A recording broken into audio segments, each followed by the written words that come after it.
Hi everyone, and welcome to A&P with Dr. O. In today's video, we are going to take a look at this histological model of the arteries and the veins. On this blood vessel model, one thing we want to do is we want to note the artery versus the vein. Here we have our artery, and then right here we have our vein.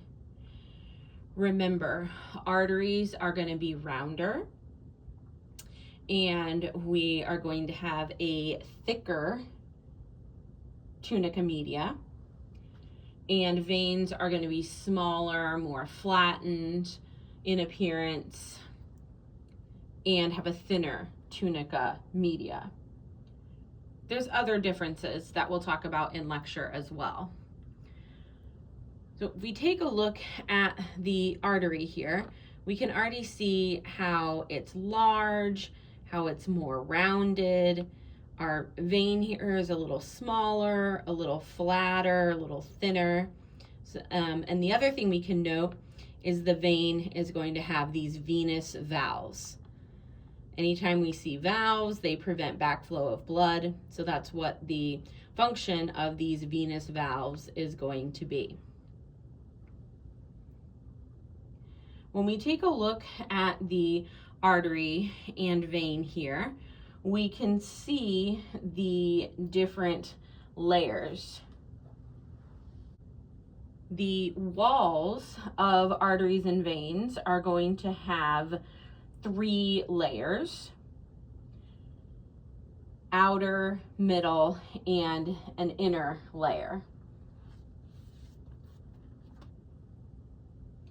We start with the outermost layer. That is going to be the tunica externa, sometimes known as the tunica adventitia.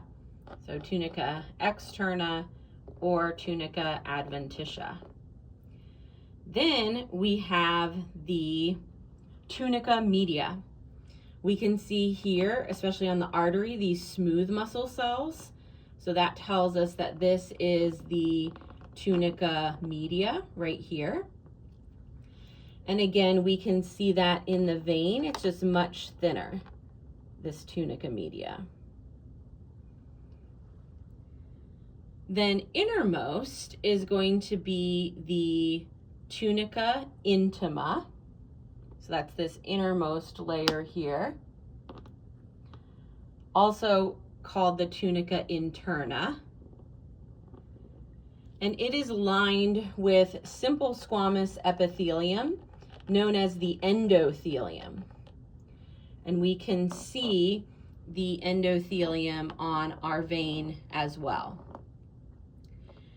Again, 3 layers to the walls of our arteries and veins: tunica externa, tunica media, tunica interna, lined with endothelium.